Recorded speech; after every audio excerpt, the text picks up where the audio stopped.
গুজরাট নাকি পাঞ্জাব, কাদের playing eleven সবচেয়ে বেশি শক্তিশালী? হেড টু হেড রেকর্ডে কারা সবচেয়ে বেশি এগিয়ে আছে? এই ভিডিওতে আমরা সেটাই জেনে নেব। দেখো, সবচেয়ে প্রথমে যদি হেড টু হেড রেকর্ড দেখি তাহলে গুজরাট আর পাঞ্জাবের মধ্যে এখনো অবধি 6খানা ম্যাচ খেলা হয়েছে এবং এই 6টা ম্যাচের মধ্যে যাকে বলে 3-3 রেকর্ড রয়েছে।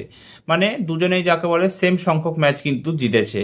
তো বলা যেতে পারে যে ভালো একটা রাইভালরি কিন্তু এই দুটো দলের মধ্যেই রয়েছে। বাকি যদি গুজরাট টাইটান্সের কথা বলি তাহলে গুজরাট এখন অবধি 4টে এডিশন খেলেছে, 2022 সালে ডেবিউ করেছিল এবং 4টে এডিশন খেলে কিন্তু একবার চ্যাম্পিয়ন হয়ে গেছে, সেটাও কিন্তু ফার্স্ট এডিশনে চ্যাম্পিয়ন হয়েছিল 2022 সালের এডিশনে। এবং তারপরে যাকে বলে 2023 সালেও রানার্স আপ হয়েছিল, লাস্টের 2 বলে 10 রান ডিফেন্ড করতে পারেনি চেন্নাইয়ের এগেনস্টে, সেই কারণে ওরা হেরে গেছিল। 2024-এ পারফরমেন্স অতটা ভালো ছিল না, কিন্তু 25 সালে কিন্তু 4 নম্বরে ফিনিশ করেছিল, প্লে অফ অবধি গেছিল গুজরাট। তো গুজরাটের ফ্যানেরা এটাই আশা করবে যে গুজরাট যেন খুব ভালো পারফর্ম করতে পারে এবং সেকেন্ড বারের জন্য আইপিএল ইতিহাসে চ্যাম্পিয়ন হতে পারে। এবং অন্যদিকে যদি পাঞ্জাবের কথা আমরা ধরি তাহলে পাঞ্জাব কিন্তু এখন অবধি 18টা এডিশন খেলে ফেলেছে এবং একবারের জন্য কিন্তু পাঞ্জাব চ্যাম্পিয়ন হতে পারেনি। যদিও দুবার পাঞ্জাব ফাইনালে খেলেছিল, একটা 2014 সালে যখন কেকেআর এর কাছে হেরে গেছিল এবং আরেকবার 2025 সালে যখন আরসিবি কাছে হেরে গেছিল। তো চলো বেশি দেরি না করে আমরা এই ভিডিওতে মেইনলি জেনে নিই যে গুজরাট টাইটান্সের বেস্ট প্লেইং ইলেভেন কি হবে এবং তারপর আমরা পাঞ্জাব কিংসের জন্য বেস্ট প্লেইং ইলেভেন কি হবে সেটা নিয়ে আলোচনা করব। এবং তোমরা কমেন্ট সেকশনে জানাতে ভুলবে না যে তোমরা আমার এই প্লেইং ইলেভেনের সাথে সহমত কিনা, বা তোমাদের মতে এই দুই দলের বেস্ট প্লেইং ইলেভেন কি হবে সেটাও কমেন্ট করে জানাতে ভুলবে না। তো সবচেয়ে প্রথমে যদি গুজরাটের ওপেনারদের কথা বলি তাহলে আমার মতে শুভমান গিল আর সাই সুদর্শন এই দুজনেই ওপেনার হতে চলেছে এবং শুভমান গিল যাকে বলে গুজরাটের ক্যাপ্টেন।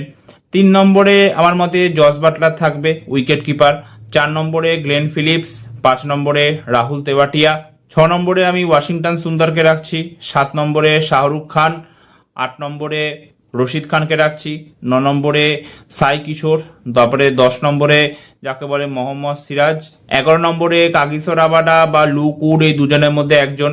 যদিও লুক উডও খুব ভালো বোলিং করে, লেফট আর্ম পেসার রয়েছে, তো হতে পারে লুক উডকে ট্রাই করে দেখতে পারে, তবে রাবাডাকেও চান্স দিতে পারে গুজরাট ম্যানেজমেন্ট এক্সপেরিয়েন্সের বেসিসে। দেখা যাক কে খেলে এই ম্যাচে।